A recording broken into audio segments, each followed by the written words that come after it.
हरे कृष्णा। हम सब भगवान राम के जन्मोत्सव को रामनवमी के रूप में जानते हैं। भगवान कृष्ण के जन्मोत्सव को जन्माष्टमी के रूप में जानते हैं। लेकिन क्या हम जानते हैं कि हमारे जगत के नाथ जगन्नाथ जी का जन्मोत्सव कब आता है? ये दिन स्नान यात्रा उत्सव के नाम से जाना जाता है। हम सब स्नान करते हैं ताकि हम पवित्र हो जाएं और फिर हम किसी उत्सव में भाग ले पाएं। लेकिन जब हमारे प्रभु जगन्नाथ स्नान करते हैं तो उनका स्नान ही एक उत्सव होता है। ज्येष्ठ मास की पूर्णिमा के दिन भगवान जगन्नाथ जी की प्रतिष्ठा स्वयं ब्रह्मा जी ने करी थी और उस दिन महाराज इंद्रद्युम्न से लेकर सारी प्रजा, यहाँ तक कि देवता गण भी बहुत प्रसन्न थे। सबसे ज़्यादा प्रसन्न तो हमारे प्रभु जगन्नाथ थे। वो इतना प्रसन्न थे कि वो स्वयं बोलने लग गए। उन्होंने खुद महाराज इंद्रद्युम्न को आज्ञा दी कि हर साल इसी तिथि पर उनका जन्मोत्सव मनाया जाए और उन्होंने स्वयं अपने जन्मोत्सव मनाने की विधि बताई, जिसे हर साल जगन्नाथपुरी में पालन किया जाता है। जगन्नाथ जी पंचामृत से स्नान नहीं करते, उनको तो जल प्रिय है। तो श्री मंदिर की उत्तर दिशा में एक कुआं है जिसका नाम है सोनामई कुआं और उस कुएं के ऊपर शीतला देवी निवास करती है। तो शीतला देवी से आज्ञा लेकर उस कुएं की पूरी सफाई की जाती है और इस प्रक्रिया को पंकोद्धार के नाम से जाना जाता है।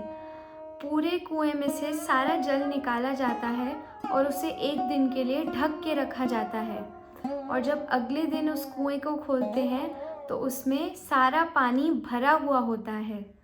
क्योंकि सारे तीर्थ जल इसी दिन की तो प्रतीक्षा कर रहे होते हैं कि वो भी प्रभु जगन्नाथ जी की सेवा में अपने आप को समर्पित कर पाएं, तो सारे तीर्थ जल आके इसी कुएं में भर जाते हैं और इस जल को 108 कलश में भरा जाता है। इन सब कलशों को श्री मंदिर में गरुड़ जी के पीछे भोग मंडप में रखा जाता है और वहाँ पर जल अधिवास होता है। जल में चंदन, चूआ, कपूर, तुलसी, नारियल पानी, जायफल आदि दिव्य द्रव्यों को डाला जाता है और मंत्रों के साथ जल देवता को स्वागत किया जाता है।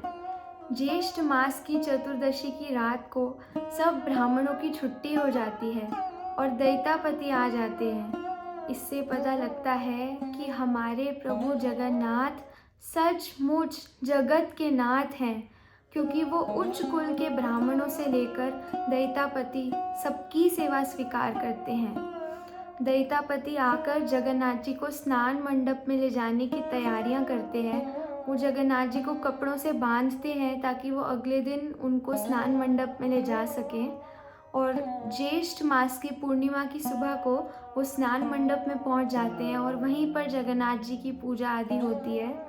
तो पूरे साल में केवल 2 ही ऐसे उत्सव होते हैं जिसमें जगन्नाथ जी के मूल विग्रह भाग लेते हैं। नहीं तो जितने भी उत्सव होते हैं उसमें जगन्नाथ जी के प्रतिनिधि श्री मदन मोहन भाग लेते हैं। लेकिन रथ यात्रा और स्नान यात्रा ऐसे 2 उत्सव हैं जिसमें जगन्नाथ, बलदेव, सुभद्रा, सुदर्शन के मूल विग्रह भाग लेते हैं। तो स्नान यात्रा के दिन जगन्नाथ जी का स्नान बहुत भव्य रूप में होता है और जगन्नाथ जी का स्नान 35 कलशों से किया जाता है। 33 कलशों से बलदेव जी का स्नान किया जाता है, 22 कलशों से सुभद्रा मैया का स्नान किया जाता है और 18 कलशों से सुदर्शन जी का स्नान किया जाता है। जब जगन्नाथ जी स्नान करते हैं तो उनका सारा अंगराग मिट जाता है, तो इसीलिए स्नान के बाद तुरंत ही भोग लगता है और भोग लगने के बाद जगन्नाथ जी का गजवेश होता है और फिर रात को वो सीधा सिक बेड में चले जाते हैं, क्योंकि इतना नहा नहा के जगन्नाथ जी को बुखार चढ़ जाता है। अब हम सबके मन में ये प्रश्न उठेगा कि बुखार वो भी भगवान को कैसे हो सकता है? तो जैसा कि हम सब जानते हैं that we must follow the law of the land. So similarly जब जगन्नाथ जी इस मृत्यु लोक में आते हैं तो उन्हें भी इस मृत्यु लोक के नियमों का पालन करना पड़ता है। उन्हें भी जन्म, मृत्यु, जरा, व्याधि को झेलना पड़ता है। तो इस प्रकार जगन्नाथ जी अपना जन्मोत्सव मनाकर बीमार पड़ जाते हैं और फिर 15 दिनों बाद पुनः अपने दर्शन देते हैं। तो हम सब भी अपने अपने घरों में अपने जगन्नाथ जी के श्री विग्रह को स्नान करा सकते हैं या उनके चित्रपट को स्नान करा सकते हैं और उनके लिए उनके प्रिय व्यंजन दालमा, शुक्तो, शाक आदि बना के फिर उनका गज वेश करके उनको विधि पूर्वक विश्राम करा सकते हैं। जगन्नाथ जी के स्नान यात्रा महोत्सव के दिन उनके दर्शन, स्पर्शन, श्रवण, चिंतन, मनन आदि से हम सबका परम कल्याण हो जाएगा। स्नान यात्रा के इस पावन दिवस पर हम सब जगन्नाथ जी से यही प्रार्थना कर सकते हैं कि हे जगन्नाथ, हे जगत के नाथ, आपके होते हुए तो कोई भी अनाथ नहीं रह सकता। तो इस दिन आपके चरणों में बस यही प्रार्थना है कि अपनी सीमित इंद्रियों से तो हम आपके दर्शन करने का सामर्थ्य नहीं रखते, परंतु आपके विशाल नेत्रों की तो कोई सीमा नहीं है। तो इस दिन आप बस यही कृपा करें कि सदा सदा के लिए आप हमें अपने और अपने भक्तों की कृपा दृष्टि में बनाए रखें।